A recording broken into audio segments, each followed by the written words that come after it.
Voltando do nosso intervalo, nós vamos dar prosseguimento à nossa aula.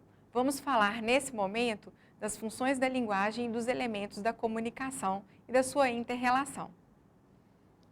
A linguagem está situada em uma cena comunicativa que tem características próprias. O remetente ou o emissor, que envia uma mensagem para o destinatário, a mensagem, que requer um contexto em que está ancorada para fazer sentido para o remetente e para o destinatário, um código comum ao remetente e ao destinatário para que possam se compreender, e um contato, que é um canal físico que permite que remetente e destinatário permaneçam no ato comunicativo. Cada um desses fatores determina uma diferente função da linguagem. São organizados em um esquema geral proposto por Roman Jakobson no início dos anos 60, que relaciona um elemento da comunicação a uma função da linguagem.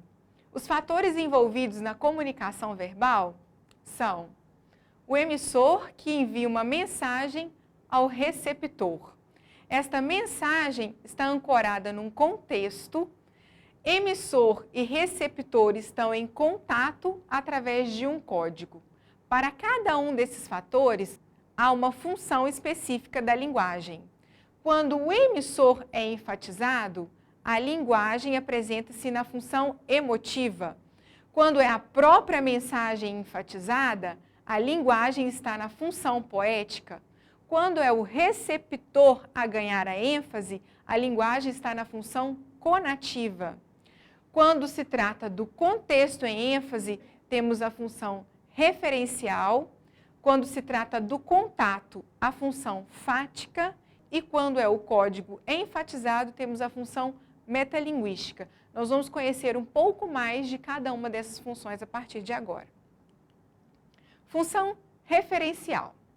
A palavra tem valor referencial ou denotativo quando é tomada no seu sentido usual ou literal. Seu sentido é objetivo, explícito, constante. Portanto, o emissor não faz comentários ou avaliações. Na função referencial, predomina o assunto ao qual a mensagem faz referência.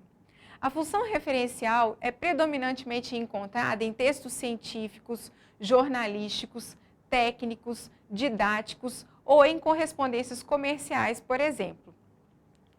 Vamos a um exemplo.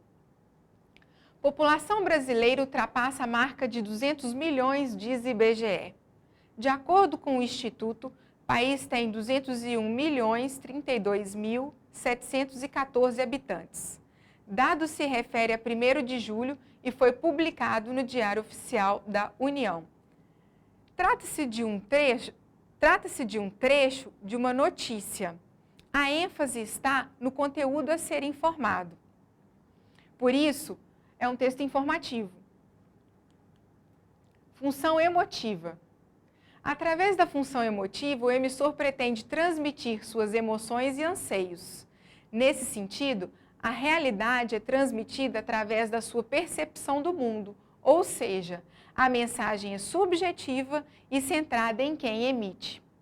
A função emotiva é tipicamente encontrada em poemas, em narrativas dramáticas ou românticas, cartas pessoais, diários, discursos de formatura, entre outros gêneros. Vamos a um exemplo. Temos aqui o poema Bilhete, do Mário Quintana. Se tu me amas, ama-me baixinho, não o grites de cima dos telhados. Deixa em paz os passarinhos, deixa em paz a mim. Se me queres, enfim, tem de ser bem devagarinho, amada, que a vida é breve e o amor mais breve ainda. O autor, a voz do poema, centra as suas emoções para dar contorno à poesia. É a partir do que ele sente que nós conhecemos o que é bom para ele, como é bom para ele sentir-se amado. Função conativa.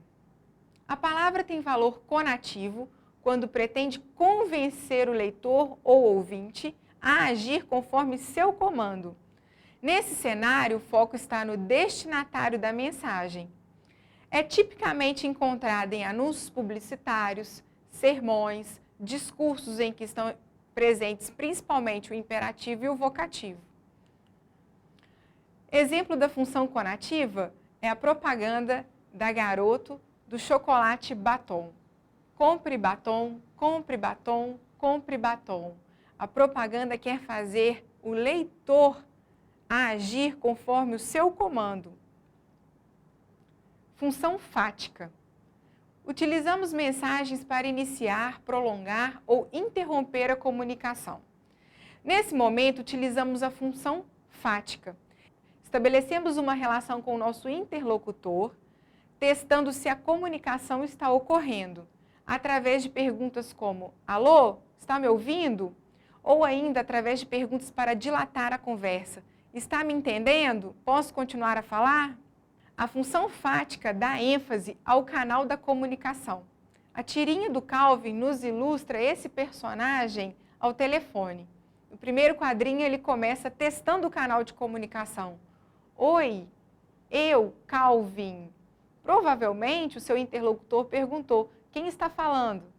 E aí em seguida, no segundo quadrinho, a conversa é dilatada. Como vai? Belo dia lá fora, não? E em seguida ele chega ao assunto que ele pretende. Ouça, eu suponho que você deve estar pensando por que eu liguei. Função metalinguística.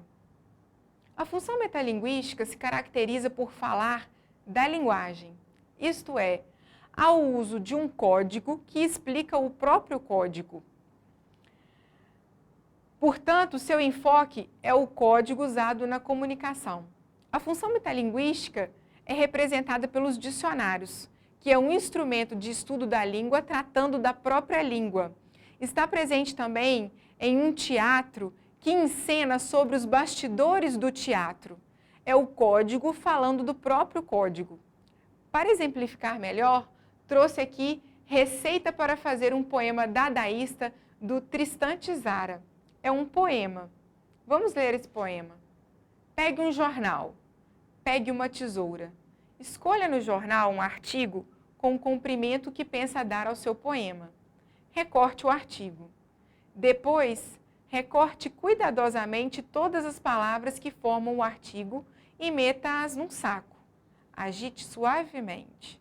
Seguidamente, tire os recortes um por um. Copie conscienciosamente pela ordem em que saem do saco.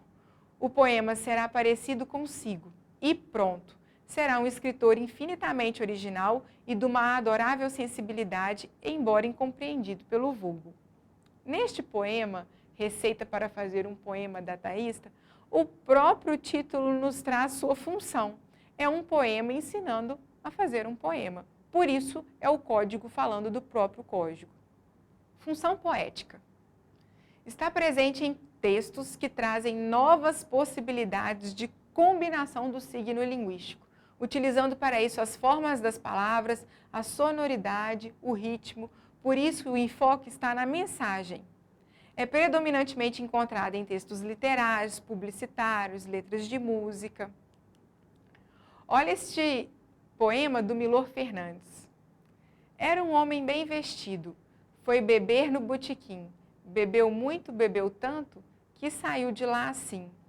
Para representar, para ilustrar como o bêbado saiu do botequim, o autor do poema brinca com as palavras em queda para simular o comportamento do bêbado após sair do botequim. Trata-se, portanto, da função poética, brincando aí com o movimento do signo linguístico. Não se esqueça de participar do chat para tirar dúvidas dessa aula. Obrigada e até a próxima.